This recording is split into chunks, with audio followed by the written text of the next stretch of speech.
Judul selanjutnya yaitu uji MC-NEMAR. Uji MC-NEMAR merupakan salah satu metode pengujian hipotesis yang digunakan ketika terdapat dua sampel yang saling berpasangan, dependen. Salah satu contoh yang paling umum adalah situasi sebelum dan sesudah atau perlakuan dan treatment.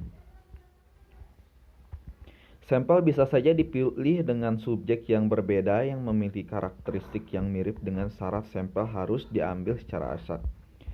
Uji NEMAR merupakan salah satu uji non-parametrik yang bisa digunakan untuk penelitian apabila syarat dan ketentuannya memenuhi syarat.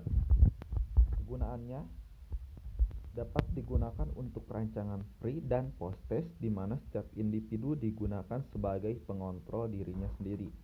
Dapat digunakan untuk menguji keefektifan suatu perlakuan tertentu terhadap suatu sampel. Contoh populasi untuk uji NEMAR. Misalnya, suatu perusahaan otomotif ingin mengetahui apakah penggunaan iklan akan efektif dalam meningkatkan penjualan, atau seorang psikolog yang ingin meneliti apakah anak-anak yang setelah beberapa lama sekolah di taman prasekolah akan mengubah pendekatan sosialnya dari orang dewasa kepada sesama kanak-kanak atau temannya. Asumsi uji MC-NEMAR. Terdapat dua sampel yang dependen, berpasangan, atau mirip memiliki karakteristik yang mirip. Sampel bersifat acak, skala data yang digunakan adalah nominal atau ordinal. Hipotesis uji MC-NEMAR HO. Tidak ada perbedaan antara nilai sebelum dan sesudah setelah perlakuan atau treatment. H1. Ada perbedaan antara nilai sebelum dan sesudah perlakuan atau treatment. Syarat uji MC-NEMAR. Yang pertama, sampelnya merupakan sampel berpasangan, misalnya sebelum dan sesudah, skala ukur nominal, data frekuensi disusun dalam tabel kontingensi berukuran 2x2.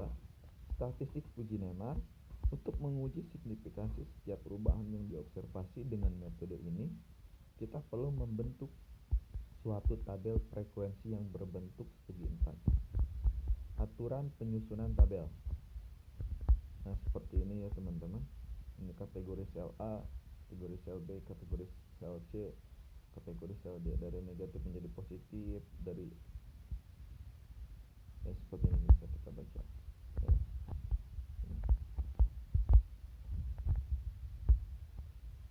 Maksud dari kategori ini, misalnya kategori A adalah banyaknya sampel yang sebelum dilakukan treatment bersikap positif dan setelah dilakukan treatment bersikap negatif.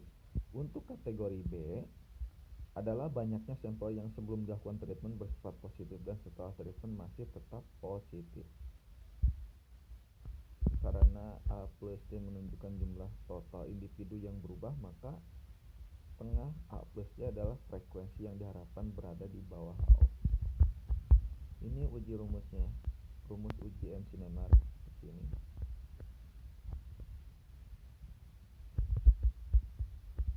Contoh kasus soal uji MC-NEMAR.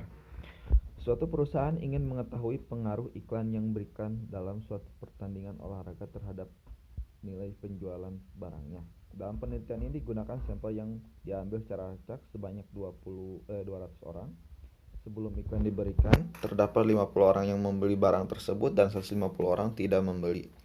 Setelah iklan diberikan dalam pertandingan olahraga, ternyata dari 12 orang tersebut terdapat 125 orang yang membeli dan 75 orang tidak membeli. Dari 125 orang tersebut terdapat 40 pembeli tetap dan ada 85 orang yang berubah dari tidak membeli menjadi membeli. Selanjutnya, dari 75 orang yang tidak membeli terdapat 10 orang yang berubah semula membeli menjadi tidak membeli dan 65 orang tetap tidak membeli. Dengan taraf signifikansi 5%, apakah ada perbedaan yang signifikan terhadap nilai penjualan sebelum dan setelah iklan diberikan? Ini pertanyaannya, penyelesaiannya. HO tidak terdapat perbedaan jumlah penjualan sebelum dan sudah iklan diberikan. H1 terdapat jumlah penjualan sebelum dan sudah iklan diberikan. Signifikansinya 0,05. Statistik uji karena penelitian bertipe 2 sampel yang berhubungan skala datanya nominal dengan dua kategori, sebelum dan sesudah, bertujuan untuk menguji perbedaan proporsi populasi, maka dilakukan pengujian dengan menggunakan MC-Neymar test. Dalam kasus ini, besarnya sampel N adalah 20.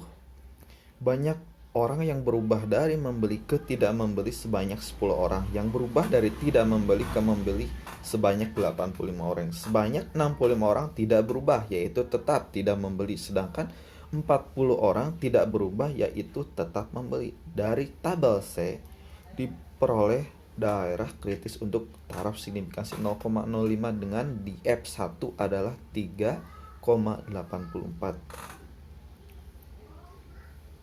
Derajat bebas di F keputusan karena nilai ini seperti ini ya.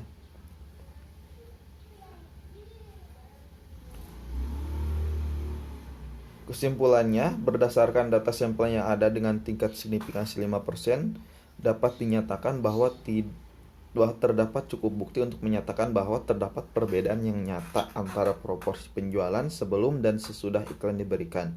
Dapat dikatakan bahwa iklan yang diberikan efektif. Baik, terima kasih. Assalamualaikum warahmatullahi wabarakatuh.